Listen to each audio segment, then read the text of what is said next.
Now, if you haven't heard about Anchor, it's the easiest way to make a podcast. So let me explain. First off, it's free. I'm not joking, you guys. The Anchor app, it is free to use. Second, there's creation tools that allows you to record and edit your podcast right from your phone or computer. Now that's awesome, isn't it? Third, Anchor will distribute your podcast for you so it can be heard everywhere, you guys, on Spotify, Google Podcasts, Apple Podcasts, and so many more platforms. Fourth, you can make money from your podcast with no minimum listenership. Now, is that awesome, you guys, or what? That's just terrific. And finally, it's everything you need to make a podcast in one place. So I have another podcast with Anchor, and I'm just loving Anchor so much. I love it. It's so very easy to use, guys. So why don't you download the free Anchor app today or go to anchor.fm to get started.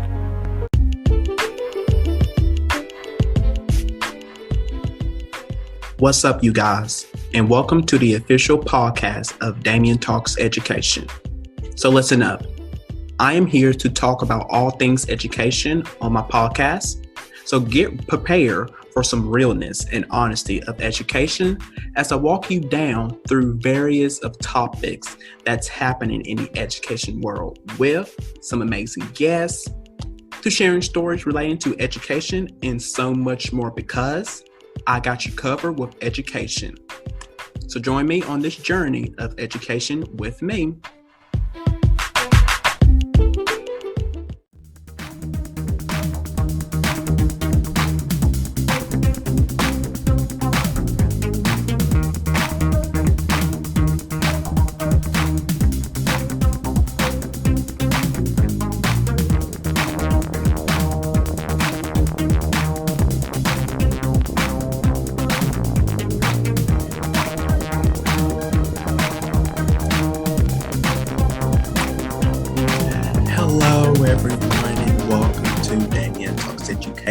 And happy Friday to my DTE fam out there and with all of you guys out in the world.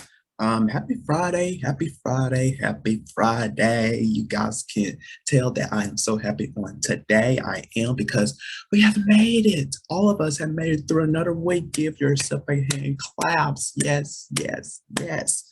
So you guys, I have a very special guest co-host, you guys, who's joining me on today's show. So you guys know him. I know him as well. He keeps coming on every time onto my show. But for all of you guys who are new here, who don't know who I'm talking about, well, I am talking about, he is one of the founder. He's the founder and co-host of a talk show podcast, The Educators. He is the host of his own show, Let's Frett, about education, and the substitute tour.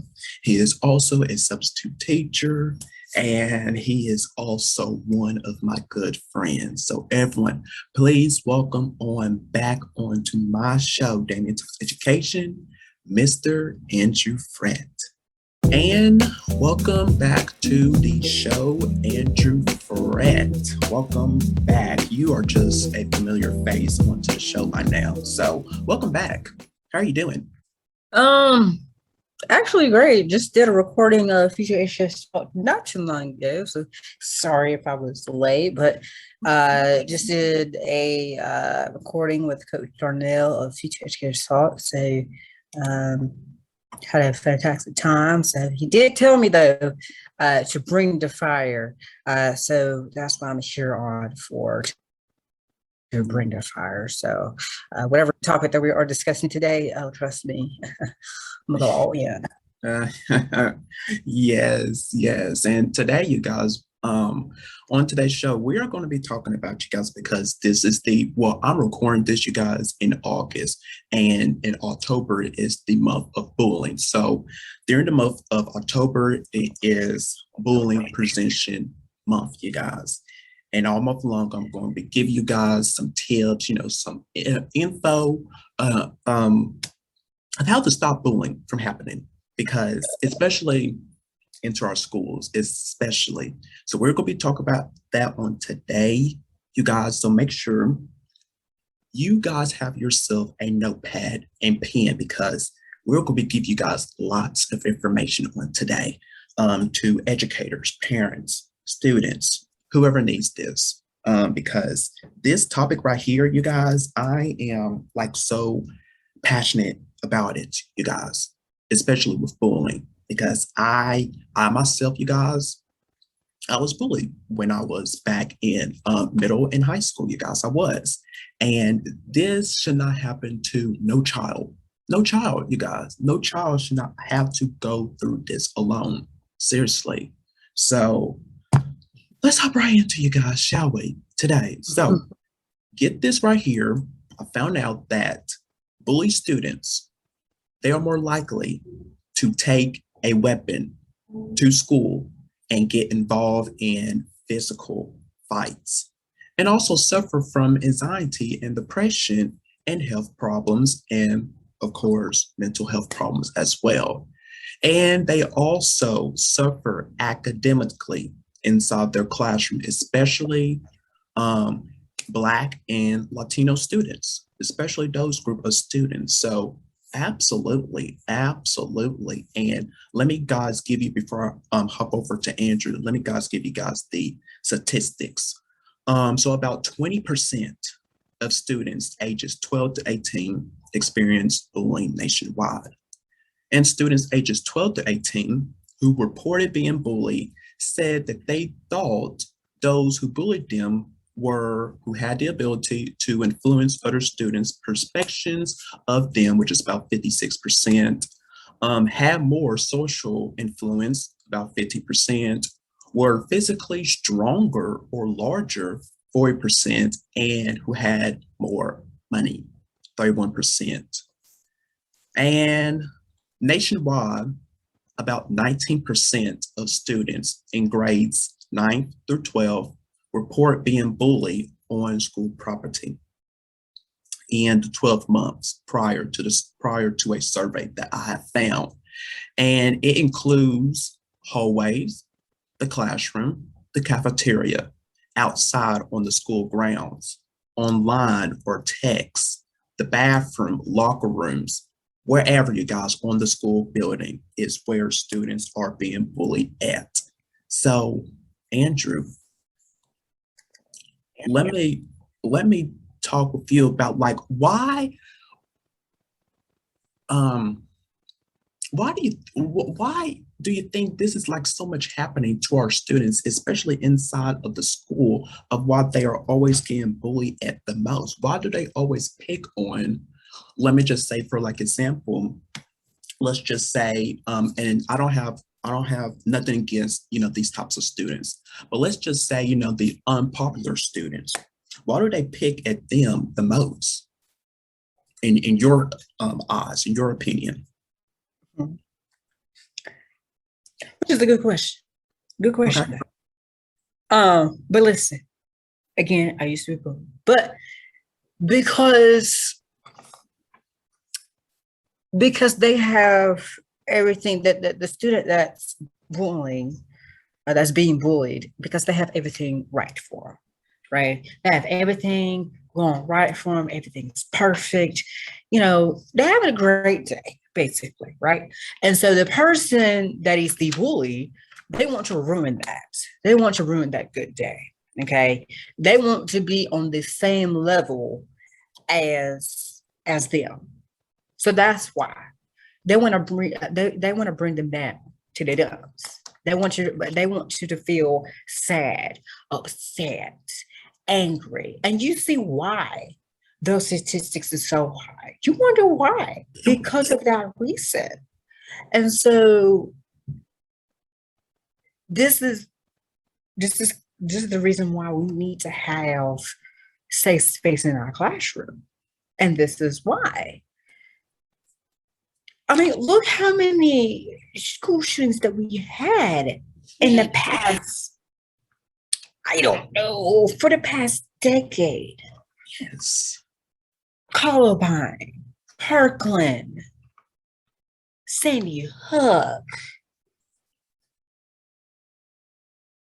And you wonder why those statistics are going up. We got to look at the problem first. We got to attack There you go.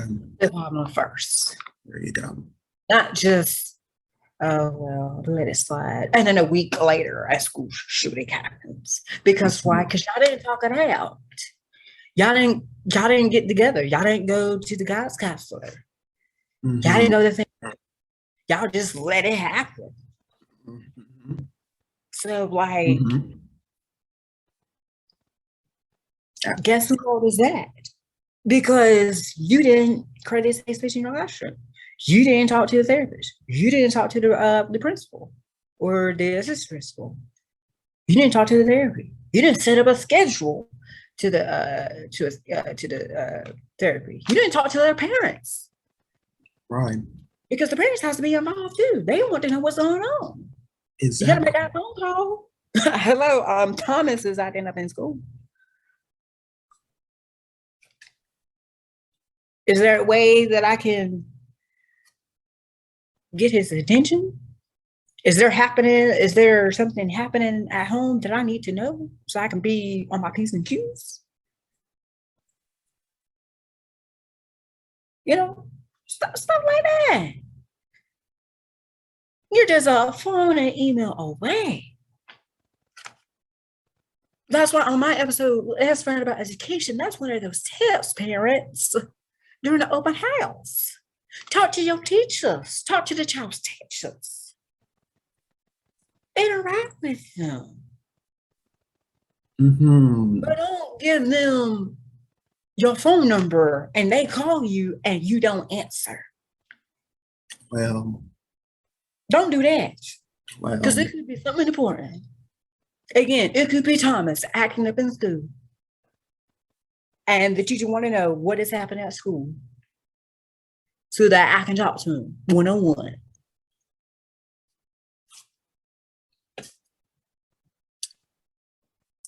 Well, I bring the fire. Okay. Yeah. And with me,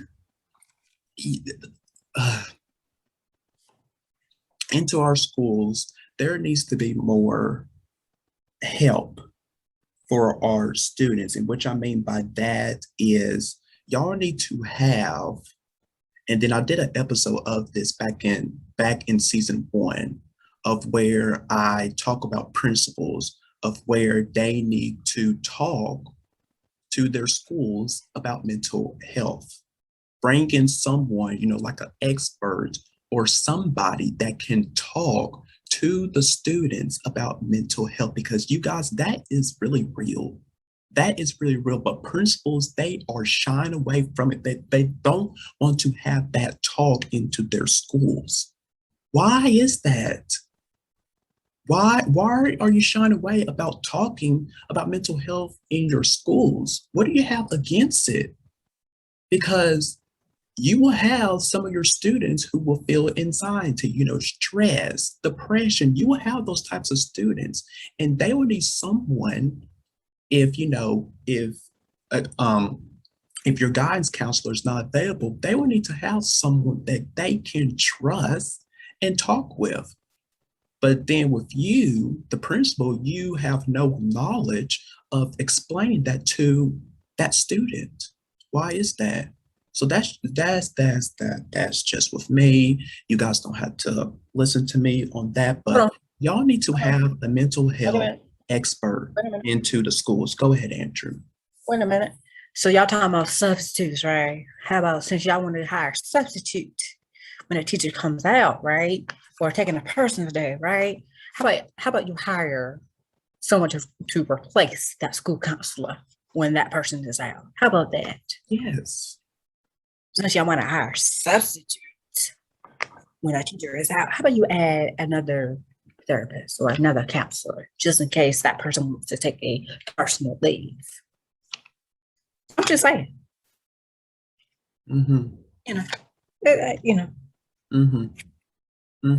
Let's hop right into, I have, you guys, 5 tips to help principals prevent bullying. And then right after that, I got 5 tips with students. And right after that, I will be doing with the parents. So principals who are watching this right now, pay attention to this of what you need to do into your own schools. Number one, practice what you preach. Practice what you preach. Don't use your status as the school leader as the lever for change. Instead, I'm quoting this, listen before talking and reflect before acting to ensure your staff feel value. And this is a backup by the NEA survey I have found, which found an important lots of information about adults' willingness to intervene in bullying was their connection to the school and defined as their belief they are valued as individuals and professionals in the learning process. So practice what you preach, principals. Practice what you preach. Practice what you preach. Don't just say something and then you're not going to do it. Okay? Don't promise something to a student or whoever, and then you're not going to do it. So practice what you preach. If you say you're going to do something, then do it. You do it. If you say you're going to do something, then do it. Do it. Okay? Simple as that. If you say one thing, make sure you stand by it of what you said. How you gonna tell one person one thing, and then you're gonna tell another person another thing? What you doing? Get together. Sit back. Say your word. Say your word. It's like a pledge. You better stick to that pledge. Or to that creed. You better do it. Absolutely.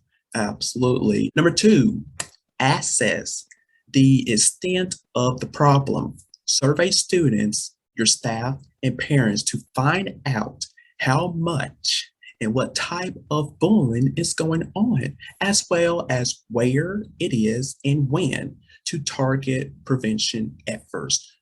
Yes, if it's happening outside of your school property, I think that you should get involved. If it's happening inside the classroom, that teacher should get involved and not just sit back and not doing nothing about it. If it's happening in the gym, don't just sit back and let it happen. You're not getting into it, letting it stop. Don't get me into this. Don't do that. Because some teachers, not all teachers, but some teachers, they're like afraid to hop in. And why are you afraid? Why is that? Okay, but we're going to move on, you guys, because I'm not going to let Andrew get started on this, you guys. So number three is develop. Wait. Hurry up, go. I did not want you to hop right into that, but go ahead. Hold on. I saw you got all heated up, so I didn't. Go ahead. I'm bringing the fire. Okay. So listen, if you see bullying happen inside your building or outside your building, take action. You need to find out when, where, how, and why. Okay. Teachers, mainly y'all. When a student comes up to you and say, hey, this person is bullying me, can you take action? That doesn't mean, oh, sit back and relax and don't do anything. Take action. As a matter of fact, do something. Talk to the principal. Talk to the bully. Find out why. Why is he bullying this person? Why is Thomas bullying Gabby for? Why? See, y'all need to know all these details. When, where, why, and how. Because some of y'all teachers, I say some, not all. Yeah. Some of y'all teachers, when we tell y'all, hey, this person is bullying me, y'all don't do anything. Are you wondering why Thomas keep on bullying me? That's why we have to find another adult that Exactly. we can trust. And that what happened with me when I was bullied. They did not do nothing with that particular student because they was like afraid. And then like with me, What you I afraid of? had enough. So I was like, no, I need to take this to the principal because if y'all not gonna do nothing with the student, Then mm-mm, why y'all here? mm-mm, mm-mm. What you here So for? I had to take Are you just action here for the money? of I thought talking you to the care principal. about the student. Oh, that's right. You're here for the money. Right. So if somebody bullies inside your classroom, you get that money, right? Okay. So when I talk to another teacher that cares about their students, then I'm gonna go to that teacher. I'm gonna go next door. Hey, Mr. Anderson, Thomas is bullying me. You know, can we figure out what's going on? Absolutely. So what Mr. Anderson is going to do, he's going to talk to the bully's parents. He's going to talk to Thomas, and he's going to get the principals involved. Exactly. And then you might get the counselor and the therapist involved because it needs to stop.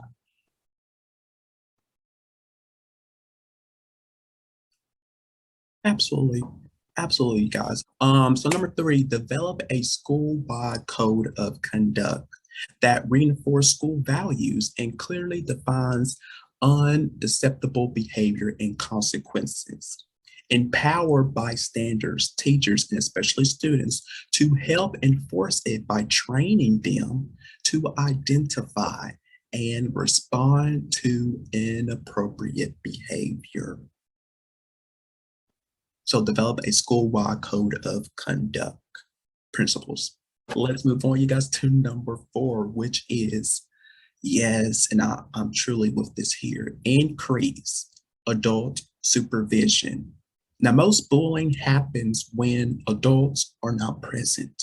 So make sure they are visible in the hallways, stairways, cafeterias, and locker rooms, as well as on the school buses and the way to and from school for students who walk to school.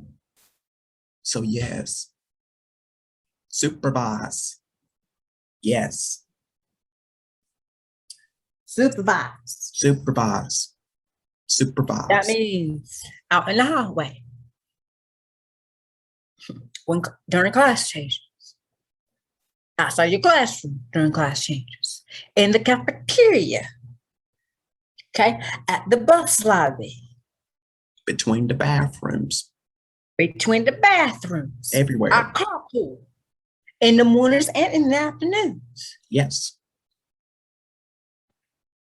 in the office, yes, or one right by the office, one near the gym, yes. one near the lockers. Mhm. Those are the 7 areas that teachers need to supervise. Supervise. Okay. Monitor the hallways. Monitor those 7. I know that's 3. 7. Okay. Those 7 spots. Those are the hot spots that a bully can bully someone. Those 7. If you're not watching those 7 spots, then what you're doing? You're not doing your job. Because you're not present. You're not You're seeing not what present. happens. You're just sitting in the classroom, taking a role, getting prepared for the day. You're not outside grading students. Yes. With your clipboard in hand, taking roll. What you doing? And then, when it does happen, you come up to the student, and then you're not going to believe that one particular student because it's just like, no, no, no, no, this did not happen. You are telling me a lie. Well, how do you know if that student is telling you the truth or not if you wasn't there? Because you wasn't there. So you don't know what happened. You wasn't there. So how So how would you know?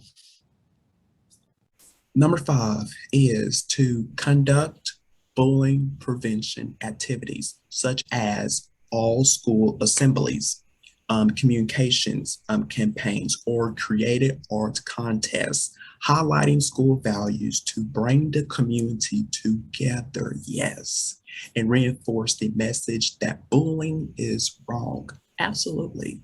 Yes. Yes. Bring in the whole entire community. Yes. So the students can see that we can all work together and not,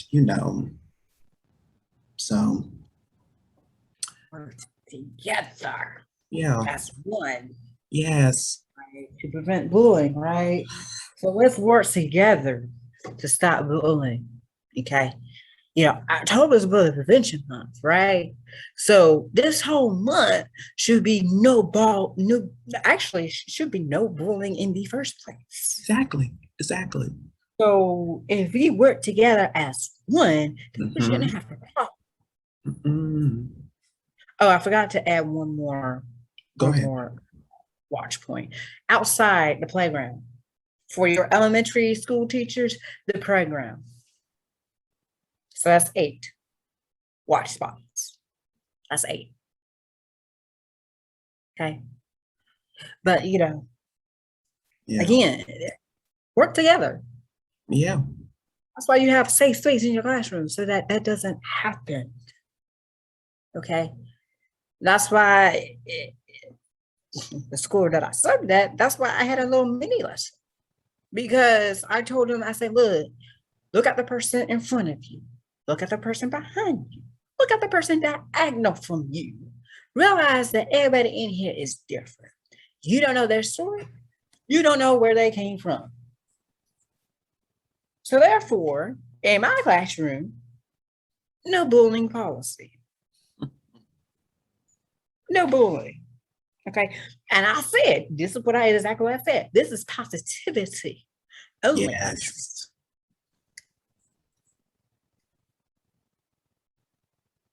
And I shut it down 0 to 100 real quick.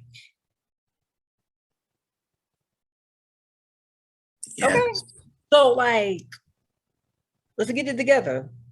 You guys, Told you, it's hot you in know, here. I say this a lot. I really do. And y'all are probably sick and tired of me saying it. But if you guys want some things change into our education systems, then this right here has got to change. You have to get involved. And I've just, I don't know, because some of you guys are like saying, yes, let's make this happen. Let's make But this y'all happen. don't Let's do stop that. it. Y'all don't do But anything. And I'm just but like, you're not making no effort into it. what y'all doing? And you call this your passion. Really? Really? You call this your passion? Then why you're not wanting to make no change? Because there are so many things that needs to be changed into our education system, but you're just standing back and just watching it happening because you're not getting involved. Y'all just y'all like this. Yeah, you're watching. So What y'all doing? I'm just watching. Y'all ain't doing anything. Y'all say, hey, Mr. Anderson, could we have a PD figure out why Thomas is acting up in my classroom when he comes to my when he comes to my class during the second period, but he was acting all fine in the first period. What's going on? You know, mm-hmm. All right. listen, told you. Listen. Yes. And you guys, this is just part one. We will finish up part two later on. So you guys, if you thought Buckle this, up. if you thought this was too much, then wait for part Oh two no. because we're going to be talking about with the parents and then also with the students as well. So yeah. So Yep. yes. That part. So Mm-hmm. so um I would like to thank Andrew so much for coming on to my show today. You guys should know by now, follow him onto his social media, his shows, the Substitute Tour every Tuesday, then Let's For About Education every Wednesday. So check out his shows, you guys. They are very good. So yes. So thanks again, Andrew. Always coming on and supporting my show. Yes, he will be back, you guys. Don't fret, I'll be back to talk about even more about those parents and students. Y'all think y'all slick? Try again. No. Yes. Right. So, like always, you guys, until next time, take care of yourself, be blessed, and I'll see you guys next time on a new episode of Damian Talks Education. So, peace out.